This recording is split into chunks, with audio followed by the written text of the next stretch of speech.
This is long, so I apologize for that. I've never had to tell this story with enough detail to actually explain it all the way, but it is true. And it happened when I was about 6 years old. In a quiet room, if you press your ear against a pillow, you can hear your heartbeat. As a kid, the muffled rhythmic beats sounded like soft footsteps on a carpeted floor. So as a kid, almost every night, just as I was about to drift off to sleep, I would hear these footsteps and I would be ripped back to consciousness terrified. For my entire childhood, I lived with my mother in a fairly nice neighborhood that was in a transitional phase. People of lower economic means were gradually moving in, and my mother and I were two of these people.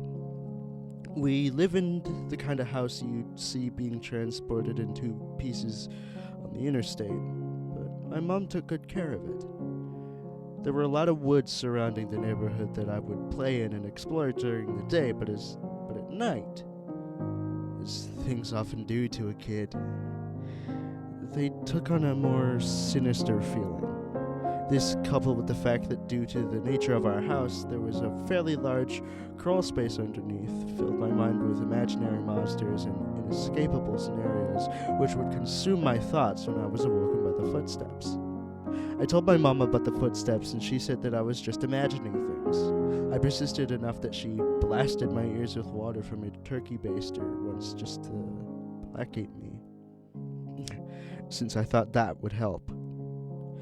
Of course it didn't. Despite all the creepiness and footsteps, the only weird thing that ever happened was that every now and then I would wake up on the bottom bunk despite having gone to sleep on the top. But this really wasn't weird, since I'd sometimes get up to piss or get something to drink and could remember just going back to sleep on the bottom bunk. I'm an only child, so it didn't matter. This would only happen once or twice a week. But waking on the bottom bunk wasn't too terrifying. But one night, I didn't wake up on the bottom bunk. I had heard the footsteps, but it was too far gone to be woken up by them, and when I was awoken, it wasn't from the sound of footsteps or a nightmare, but because I was cold. Really cold.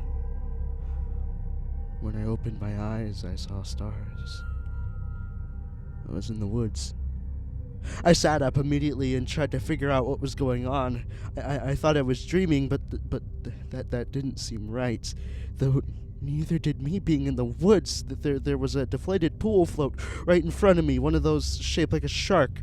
This only added to the surreal feeling, but after a while it just seemed like I wasn't going to wake up because I wasn't asleep. I stood up to orient myself, but I didn't recognize these woods. I played in the woods by my house all the time, so I knew them really well, but if these weren't the same woods, then how would I get out? I took a step and felt a shooting pain in my foot, which knocked me back to where I had just been laying.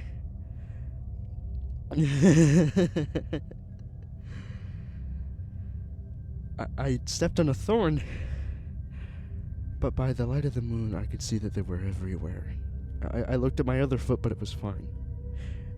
As a matter of fact, so was the rest of me. I didn't have another scratch on me, and I wasn't even that dirty. I cried for a little bit, and then stood back up. I didn't know which way to go, so just picked a direction. I resisted the urge to call out, since I wasn't sure I wanted to be found by who or what might be out there. I walked for seemed like hours.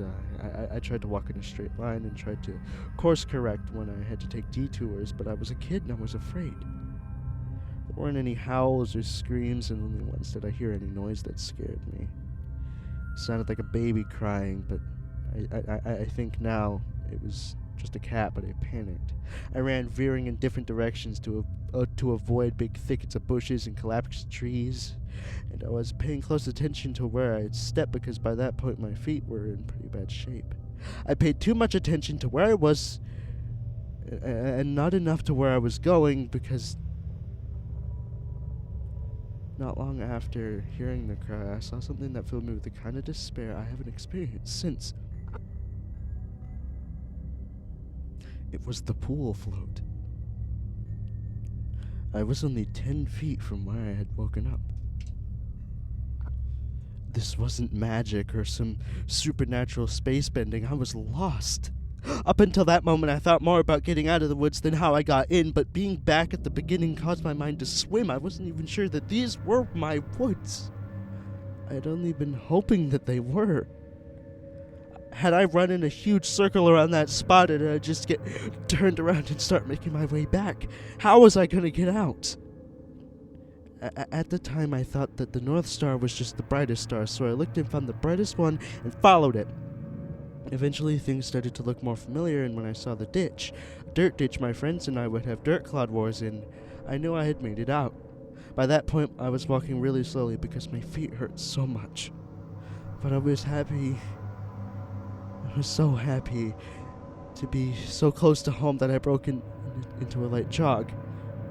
When I actually saw the roof of my house over a neighboring Loisat house, I let out a light sob and ran faster. I just wanted to be home. I already decided that I wouldn't say anything because I had no idea what I could possibly say.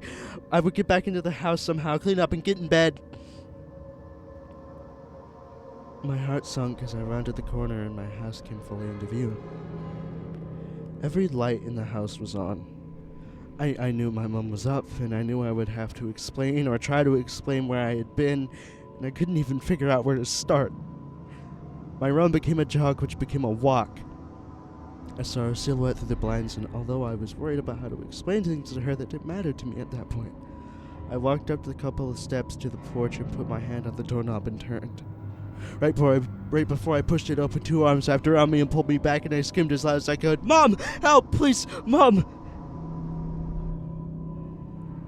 The feeling of being so close to being safe and then being physically pulled away from it filled me with a kind of dread that is even, after all these years, indescribable.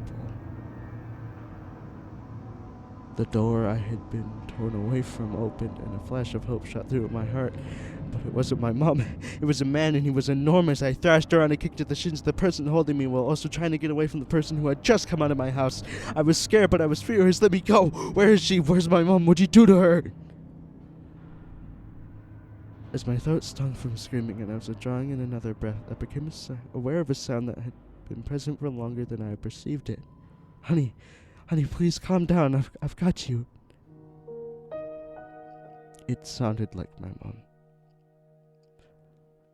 The arms loosened and set me down, and as a man approaching me blocked out the porch light with his head, I noticed his clothes. He was a cop. I turned to face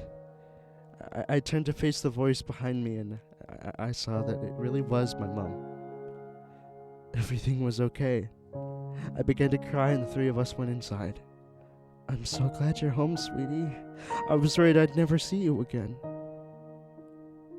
By that point, she was crying too. "I'm sorry. I don't know what happened. I just wanted to come home. I'm sorry. It's okay. Just don't ever do that again. I'm not sure me or my shins could take it." A little laughter broke through my sobs, and I smiled a bit.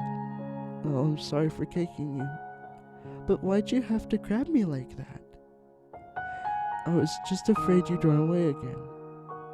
I was confused. "What do you mean?" "We found your note on your pillow," she said, and pointed at the piece of paper that the police officer was sliding across the table. I picked up the note and read it. It was a running away letter. It said that I was unhappy and never wanted to see her or any of my friends again. The police officer exchanged a few words with my mom on the porch while I stared at the letter. I didn't remember writing a letter. I didn't remember anything about any of this. But even if I sometimes went to the bathroom at night and didn't remember, or even if I could have gone into the woods on my own, even if all of that could have been true, the only thing that I knew at that point was, this isn't how you spell my name. I didn't write this letter.